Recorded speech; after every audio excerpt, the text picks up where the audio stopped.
Zach, let's talk a little bit about our big boards here. Now, part of the reason for this, to lift the curtain, we want to get some graphics in for the actual draft show weekend.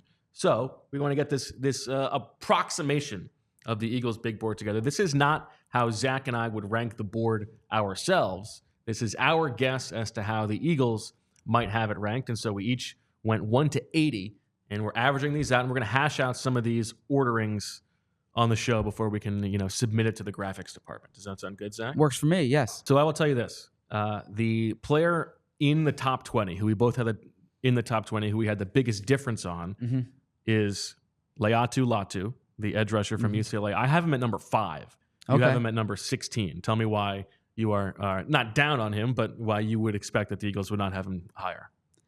The medical question, right? I mean, this is someone who was not, who when he was at Washington was like medically retired, right? So yeah, that's kind of my question there. And I think the tape is great, but I don't think he's like an off the charts athlete. And so if you have the medical question and you have the off the chart and you don't have the off the chart athleticism, which like Jalen Phillips, when he had that medical question, he was kind of athletically was really superior. I have him in the stick and pick category, not in the slight trade up category. So you have him. You've got major trade, slight trade, stick and pick. You've got him in stick and pick. I have him in stick and pick. Exactly. Okay, interesting.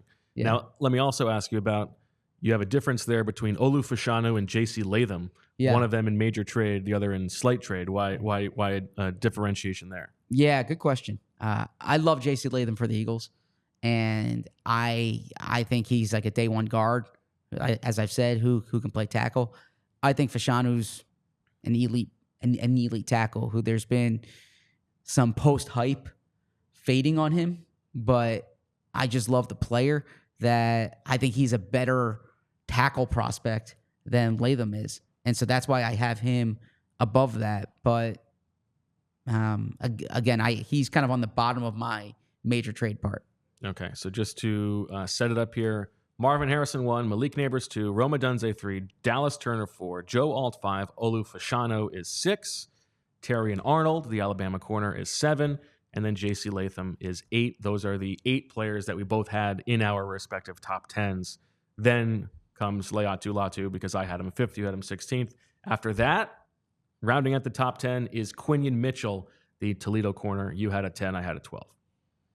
Okay, yeah, I would actually veer more toward you there, in that when you think of the Eagles' profile, he's a small school or a mid-major guy, if you will, non-BCS.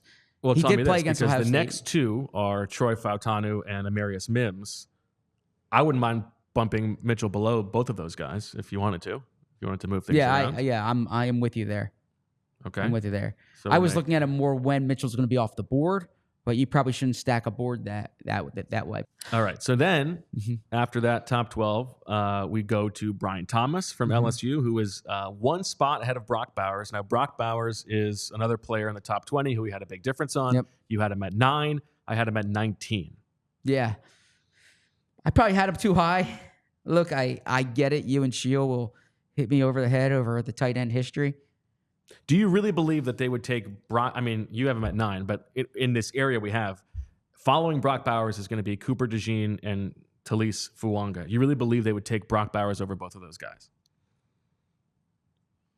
I mean, if they're all on the board, probably not. Unless they have Brock Bowers in a tier of like future All-Pro, right? And they don't have Fuaga or DeJean in the future All-Pro tier. That's the only nuance here, is that I understand the position part of it from an evaluation perspective when they have the future role projection. If they view Brock Bowers as a top of the league player, as a blue chip player, then he could be in a different tier. But no, I won't fight you on the Brock Bowers thing. I'd be happy to put Fuaga over DeJean. My gripe is, or I would push Fuaga back and DeJean over Bowers? Yes. Okay. Yeah. I would push back more on I really like DeJean. If there were other corners who were pushed over DeJean, then I think DeJean's a really good player. So just knowing the Eagles, would you put Fuanga over DeJean or DeJean over Fuanga? Fuanga over DeJean. Okay, so Fuanga, DeJean, Bowers goes 14, 15, 16. Now, there's one other player in here who we have a big difference on, and that's Byron Murphy, the defensive tackle from Texas. I have him at 14. You've got him down at 26. Yeah, I don't think they're going to keep spending draft capital on D tackles. And I think Murphy's certainly not a position that they care about. It is a position that they care about. It's also a position where they spent their last 2 first-round picks. I don't know if Murphy is the type of exception that you do it. He's 6'1", right? He's undersized. I think he's Aaron Donald. So is he Aaron Donald? No, of course not. If you told me he's Aaron Donald, yeah. I like Murphy. I think Murphy. I don't want to compare Murphy to Andre Dillard. I think it's one of these things in a bad defensive tackle year. He's kind of he's the top guy in a bad defensive tackle year. And I think that there's just positions that are more of a need that they still value, where there's talent that I find comparable or better. Here's what I actually found clarifying about this exercise is when you lay it out like this, like the odds of them getting someone at 22 that they're going to be happy with. Yeah, I'm with you. Are low, fairly long, right? Yeah. I mean, I think that as much as I have talked about like not wanting Brock Bowers in the first round, I would sort of view him as like the last guy who would be acceptable if you sit at 22 and take. And even then, like I wouldn't feel great about it. I would probably rather, and I would say more like, Fuanga or DeJean.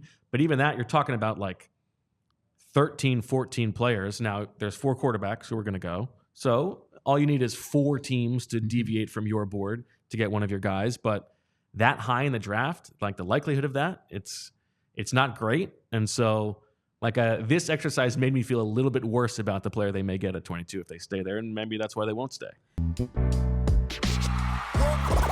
all silly like the mayor.